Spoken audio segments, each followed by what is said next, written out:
মাঠে থাকবে আওয়ামী লীগও দুদিনের কর্মসূচি ঘোষণা। এদিকে আজ থেকে সকাল ৬টা রাত ৯টা পর্যন্ত কারফিউ শিথিল। জানাবো বিএনপি নেতা আমির খসরু সহ ৫ নেতার বাসায় হামলা আগুন। যেভাবে আন্দোলন নিয়ন্ত্রণ করছে জামায়াত শিবির। জানিয়ে দেব মাঠে নেই ঢাকার অধিকাংশ এমপি। এবং সর্বশেষ জানাবো ফরিদপুরে শিক্ষার্থীদের উপর পুলিশের রাবার বুলেট নিক্ষেপ, আহত ১৫। দর্শক শুনছিলেন সংবাদ শিরোনাম, এখন বিস্তারিত। মাঠে থাকবে আওয়ামী লীগও দুদিনের কর্মসূচি ঘোষণা। 15ই আগস্ট সাম্প্রতিক সহিংসতায় নিহতদের স্মরণে আওয়ামী লীগের স্থগিত হওয়া শোক মিছিলটি সোমবার হবে। শনিবার ধানমন্ডিতে শোক মিছিল সহ আরো কর্মসূচি ঘোষণা করেন সাধারণ সম্পাদক ওবায়দুল কাদের। কর্মসূচি প্রসঙ্গে তিনি বলেন, পাল্টাপাল্টি কর্মসূচি দিলে সংঘাত হতে পারে, এ কারণে আমরা আমাদের শুক্র ও শনিবারের শোক মিছিল বাতিল করেছিলাম। সহিংসতায় 32 শিশু নিহত হয়েছে।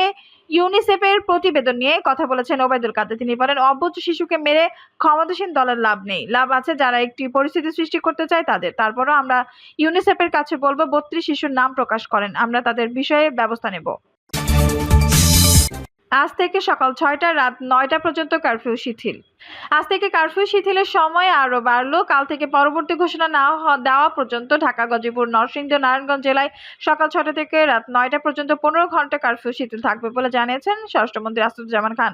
অন্য জেলায় জেলা প্রশাসকরা কারফিউ শিথিল বা বলবৎ করার বিষয়ে সিদ্ধান্ত নেবেন বলেও জানিয়েছেন স্বরাষ্ট্রমন্ত্রী। প্রধানমন্ত্রী শেখ হাসিনা সহ সরকার পতনের দাবিতে আজ থেকে সর্বাত্মক অসহযোগ আন্দোলনের ডাক দিয়েছে বৈষম্য বিরোধী ছাত্র আন্দোলন।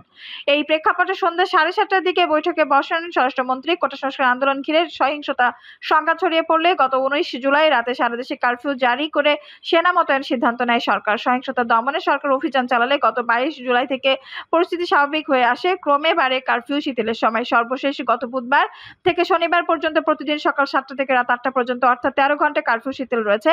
এর 4 দিন কারফিউ বলবতের সময় রাতে 8টা থেকে সকাল 7টা পর্যন্ত। বিএনপি নেতা আমির খসরু সহ 5 নেতার বাসায় হামলা আগুন।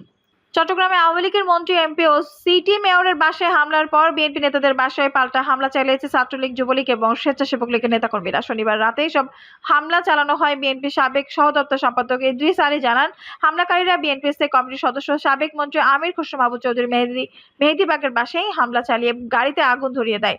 সাবেক প্রতিমন্ত্রী মীর নাসির উদ্দিন ও তার ছেলে মীর হেলালের চট্টেশ্বরী রোডের বাসায় নিচে থাকা গাড়ি ভাঙচুর করে। নগর বিএনপির সভাপতি এরশাদ উল্লাহ সহ 5 লাইশের বাসায় গাড়ি ভাঙচুর করে। সাবেক প্রতিমন্ত্রী মীর নাসির উদ্দিন ও তার ছেলে মীর হেলালের চট্টেশ্বরী রোডের বাসার নিচে থাকা গাড়ি ভাঙচুর করে। নগর বিএনপির সভাপতি এরশাদ উল্লাহ 5 লাইশের বাসায় গাড়ি ভাঙচুর করে। এছাড়া নগর বিএনপির সাবেক সভাপতি ডাক্তার শাহাদাত হোসেনের বাদশাহ মিয়া চৌধুরী রোডের বাসায় ভাঙচুর করার পাশাপাশি প্যাকিং এ থাকা বিভিন্ন ফ্ল্যাট মালিকের অন্তত 20টি গাড়ি ভাঙচুর করে আগুন লাগিয়ে দেয়। ডক্টর শাহাদাত হোসেন বলেন, আমি যে ভবনে থাকি সেখানে আমার একটি ফ্ল্যাট রয়েছে, বাকি 20টি ফ্ল্যাটের মালিক সাধারণ মানুষ। ভবনের পার্কিং এ থাকা সব গাড়ি ভাঙচুর করেছে ছাত্রলীগ, যুবলীগ ও স্বেচ্ছাসেবক লীগের সন্ত্রাসীরা। বাসায় আমি ছিলাম না, আমার মা ও বোন ছিল, তারা খুব উদ্বিগ্ন। সন্ত্রাসীরা আমার 3 তলার ফ্ল্যাটেও হামলা চালিয়ে কাচ ভাঙচুর করেছে। যেভাবে আন্দোলন নিয়ন্ত্রণ করছে জামায়াত শিবির। কোটা সংস্কার আন্দোলনের দ্বিতীয় ধাপের আন্দোলন নিয়ন্ত্রিত করছে জামায়াত শিবির। বাংলা ইনসাইডারের অনুসন্ধানে নিশ্চিত হওয়া গেছে যে আন্দোলনের পুরো নীল নকশা এবং পরিকল্পনা জামায়াত কর্তৃক প্রণীত এবং এটি জামায়াতের প্ল্যান বি। সংশ্লিষ্ট সূত্রগুলো বলছে যে জামায়াত অন্তত 5টি বিকল্প পরিকল্পনা নিয়ে এগোচ্ছে, যে পরিকল্পনাগুলোর একটির পর একটি তারা বাস্তবায়িত করবে। প্ল্যানে ব্যর্থ হয়েছে। প্ল্যান এ তে ছিল বিভিন্ন গুরুত্বপূর্ণ স্থাপনাগুলোতে আক্রমণ করা, বিটিভি দখল করে দেওয়া এবং গণভবন আক্রমণ করে দখল করা, বিটিভি থেকে সরকার পতনের ঘোষণা প্রচার করা। কিন্তু সেই সময় সেনা মোতায়েনের এবং কারফিউ জারির মাধ্যমে সরকার বিদ্রোহের দমন করতে সক্ষম হয়েছিল। আর এখন শুরু হয়েছে প্ল্যান বি। প্ল্যান বিতে আছে কোটা সংস্কার আন্দোলনকে সরকার পরিবর্তনের আন্দোলন হিসেবে নিয়ে যাওয়া এবং 15 দিন থেকে 1 মাস নিরন্তর আন্দোলন চালিয়ে সরকার পতন ঘটানো। কোটা আন্দোলনের দিকে লক্ষ্য করলে দেখা যাবে যে জামায়াত 3 ভাবে এই আন্দোলনকে নিয়ন্ত্রণ করছে। প্রথমত, এই আন্দোলনের প্রধান শক্তি হলো শিক্ষার্থীরা। শিক্ষার্থীদের এই আন্দোলনকে নিয়ন্ত্রণ করছে ছাত্র শিবির। কোটা আন্দোলনের যে সমন্বয়কারীরা রয়েছে, সেই সমন্বয়কারীদের একটি বড় অংশই গণতান্ত্রিক ছাত্র শক্তির। গণতান্ত্রিক ছাত্র শক্তি হলো জামায়াত উদ্ভূত একটি ছাত্র সংগঠন, যারা ডাকসুর সাবেক বিভিন্নূরের দল থেকে বেরিয়ে নতুনভাবে গঠন করেছে। এই সংগঠনের অর্থায়ন থেকে শুরু করে সবকিছু করছে জামায়াত। যারা সমন্বয়ক রয়েছেন, সেই সমন্বয়কদের সিংহভাগই হলো জামায়াত শিবিরের সমর্থক। প্রত্যক্ষ বা পরোক্ষভাবে তারা শিবিরের সঙ্গে সম্পর্কিত। আর এই আন্দোলন পরিচালনার জন্য সমন্বয়কদের অর্থের যোগান দিচ্ছে জামায়াত এবং শিবির। কাজে কোনোভাবে সমন্বয়করা নমনীয় কর্মসূচির পক্ষে অবস্থান গ্রহণ করতে পারছে না। এই সমন্বয়কদের মধ্যে অন্তত কয়েকজন আছে যারা আছে আওয়ামী লীগ ঘরানার প্রাক্তন ছাত্রলীগ, কিন্তু তাদের হাতে নিয়ন্ত্রণ নেই, নিয়ন্ত্রণ এখন ছাত্র শিবিরের হাতে। দ্বিতীয়ত তারা বিভিন্ন পেশাজীবীকে সংগঠিত করেছে, পেশাজীবীদের মধ্যে থেকে তাদেরকেই বাছাই করা হচ্ছে যাদের একটি স্বচ্ছ ইমেজ রয়েছে এবং যারা গ্রহণযোগ্য, আর এর সঙ্গে স্বাধীনতা বিরোধী রাজাকার এবং যুদ্ধাপরাধীদের আত্মীয় স্বজনকে যুক্ত করা হয়েছে, যারা জামায়াত শিবিরের সাথে গভীরভাবে সম্পৃক্ত এবং সরাসরিভাবে এর জামায়াত করে না, যেন সৈয়দা রেজওয়ানা হাসান, আসিফ নজরুল, শহীদুল হক সহ বেশ কিছু ব্যক্তিকে আন্দোলনে রাখা হয়েছে যাদেরকে বাইরে থেকে জামায়াত শিবির বলার কোনো যৌক্তিক ভিত্তি নেই, কিন্তু তারা আসলে বংশগতভাবে স্বাধীনতা বিরোধী। এই সমস্ত ব্যক্তিদের পেশাজীবী মহলে একটি গ্রহণযোগ্যতা আছে, একটি অবস্থান রয়েছে, তাদেরকে দিয়ে তারা ঐক্যবদ্ধ করেছেন। তৃতীয়ত ডক্টর মোহাম্মদ ইউনূসকে মাঠে নামানো হয়েছে। ডক্টর মোহাম্মদ ইউনূসের প্রধান কাজ হলো আন্তর্জাতিক পরিমণ্ডলে সরকারের বিরুদ্ধে একটি নেতিবাচক অবস্থান তৈরি করা, আর এই ডক্টর ইউনূস সাথে জামায়াতের একটি দীর্ঘদিনের সম্পর্ক রয়েছে। এভাবে জামায়াত শিবির পুরো আন্দোলনকে নিয়ন্ত্রণ করছে এবং এই আন্দোলনের চাবি আসলে জামায়াতের হাতেই। মাঠে নেই ঢাকার অধিকাংশ এমপি। কোটা সংস্কার আন্দোলন যখন তুঙ্গে, সকল শিক্ষার্থীরা নতুন করে আন্দোলন শুরু করেছে এবং সেই আন্দোলনের সঙ্গে বিভিন্ন শ্রেণী পেশার মানুষ যুক্ত হচ্ছে, কেউ স্বতঃস্ফূর্তভাবে, কেউ নানা মতলবে। ঠিক সেই সময় ঢাকার সংসদ সদস্যদের নিয়ে প্রশ্ন উঠেছে, তাদের ভূমিকা প্রশ্নবিদ্ধ এবং অনেকেই মাঠে দেখা যাচ্ছে না।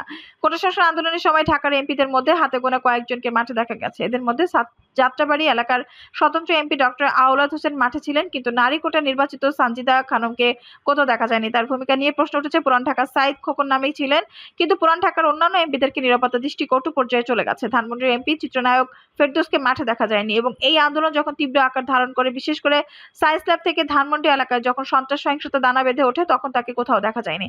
শুধু বৃহস্পতিবার তিনি কিছু শিল্পী সাংস্কৃতিক কর্মী নিয়ে বিটিভিতে গিয়েছিলেন, কিন্তু ধানমন্ডিতে তার উপস্থিতি অনেক বেশি প্রয়োজন ছিল না। মোহাম্মদপুর এলাকার জাহাঙ্গীর কবির নানক সব সময় মাঠে ছিলেন এবং তিনি সংগঠনের মনোবল চাঙ্গা রাখার জন্য দিনরাত চেষ্টা করেছেন, কিন্তু ইলিয়াস মোল্লা, সাবেক হোসেন চৌধুরী সহ অন্য এমপিদের একেবারেই মাঠে দেখা যায়নি। কামাল মজুমদার গতকাল মাঠে ছিলেন, এর আগের দৃশ্যপটে তার উপস্থিতি ছিল একেবারেই কম। উত্তরার এমপিকেও মাঠে দেখা যায়নি গুলশান ক্যান্টনমেন্ট সহ অভিজাত এলাকার এমপিদেরকেও। সবকিছু মিলে প্রশ্ন উঠেছে যে ঢাকা শহরে যে নির্বাচিত সংসদ সদস্যরা আছেন, তারা কোটা সংস্কার আন্দোলনে যথাযথ ভূমিকা পালন করতে পারলেন না কেন? এই নিয়ে আওয়ামী লীগের কর্মীদের মধ্যে এক ধরনের ক্ষোভ, অসন্তোষ তৈরি হয়েছে। নির্বাচিত সংসদ সদস্যরা হলেন সরাসরি জনগণের প্রতিনিধি, তারাই যদি মাঠে না থাকেন, তারাই যদি শিক্ষার্থীদের সাথে কথা না বলেন, বিভিন্ন শিক্ষা প্রতিষ্ঠানগুলোতে শিক্ষক এবং শিক্ষার্থীদের সাথে আলোচনার দ্বার উন্মুক্ত না করেন, তাহলে কাজটি করবে কে? এক্ষেত্রে হাতে গোনা কয়েকজন ছাড়া অধিকাংশ ব্যর্থতার পরিচয় দিয়েছেন। ঢাকা শহরে দুজন মেয়র রয়েছেন, দুজনের একজনেরও মাঠে দেখা যায়নি, কোনো উদ্যোগ গ্রহণ করতে দেখা যায়নি। মেয়রদের নগর পিতা বলা হয়, এই নগরের অভিভাবক তারা। অভিভাবকরা শিক্ষার্থীদের সাথে কথা বলবেন না তো কে কথা বলবেন? শিক্ষার্থী, অভিভাবক, শিক্ষক, তাদের সাথে কথা বলার ক্ষেত্রে মেয়ররা গুরুত্বপূর্ণ ভূমিকা পালন করতে পারতেন, কিন্তু দুই মেয়রকে এক্ষেত্রে শুধু নিষ্প্রভ দেখা যায়নি। তাদের নিরাপত্তার দৃষ্টিকটু পর্যায়ে চলে গেছে। দক্ষিণের মেয়র শেখ ফজলে নূর তাপস গতরাতে দেশের বাইরে চলে গেছেন। জনপ্রতিনিধিরাই যদি আন্দোলনের পক্ষে কাজ না করে, এই আন্দোলন নিরসনের ক্ষেত্রে যৌক্তিক এবং কার্যকর ভূমিকা না দেয়, তাহলে কে ভূমিকা নেবে? সেই প্রশ্নটা হচ্ছে আওয়ামী লীগের নেতাকর্মীদের মধ্যে থেকে। ফরিদপুরে শিক্ষার্থীদের উপর পুলিশের রাবার বুলেট নিক্ষেপ, আহত 15।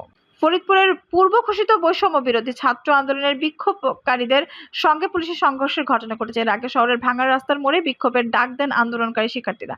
এদিন সকাল থেকে ওই এলাকায় আওয়ামী লীগ ও শ্রম লীগের নেতাকর্মীরা লাঠিসোঁটা নিয়ে অবস্থান নেন, পাশাপাশি আইন শৃঙ্খলা রক্ষাকারী বাহিনী অবস্থান নেয়। স্থানীয় ও প্রত্যক্ষদর্শীরা জানান, শনিবার বেলা 11:30টার দিকে ফরিদপুরের বঙ্গবন্ধু শেখ মুজিব মেডিকেল কলেজের শিক্ষার্থীরা ক্যাম্পাসে জড়ো হন। এই সময় সেখানে আরো কয়েকটি শিক্ষা প্রতিষ্ঠানের শিক্ষার্থীরা একাত্মতা প্রকাশ করে সমবেত হন। সেখান থেকে একটি বিক্ষোভ মিছিল বের হয় ঢাকা বরিশাল মহাসড়ক দিয়ে, শহরের গোয়ালচামক ও পুরাতন বাস স্ট্যান্ড হয়ে ভাঙা রাস্তার মোড়ে দিয়ে যাওয়ার চেষ্টা করে।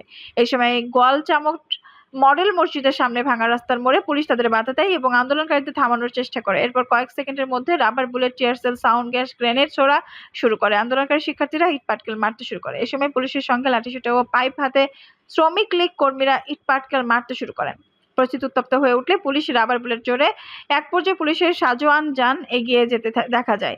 তখন সেখানে রণক্ষেত্রে রূপ নেয়। প্রায় আধা ঘন্টা ধাওয়া পাল্টা ধাওয়া পরে পুলিশ আন্দোলনকারীদের ধাওয়া দিয়ে পশ্চিম খাবাসপুর এলাকায় নিয়ে ছাত্রভঙ্গ করে দেয়। এরপর বিক্ষোভকারীরা মেডিকেল কলেজ এলাকায় ঢুকে পড়ে, সেখানেও তাদের বিক্ষোভ করতে দেখা গেছে। আন্দোলনকারীরা বলছে তারা নিরস্ত্র ছিলেন, স্লোগান নিয়ে বিক্ষোভ মিছিল সহকারে সামনে এগোনোর সময় প্রথমে আওয়ামী লীগের লোকেরা হামলা করে। এই সময় তারা রাস্তার পাশে ইট পাটকেল দিয়ে তাদের প্রতিরোধ করেন। এই সময় তারা পালিয়ে গেলে ভাঙা রাস্তার মোড়ে থেকে পুলিশ তাদের দিকে প্রথমে টিয়ার সেল এবং পরে রাবার বুলেট ছোড়ে। এই সময় লাঠিসোঁটা ও পাইপ হাতে পুলিশের সাথে কয়েকজন আমাদের উপর হামলা চালায়। এছাড়া আমাদের মিছিলের পেছন থেকে কয়েকজন লাঠিসোঁটা হাতে শিক্ষার্থীদের হামলা করে।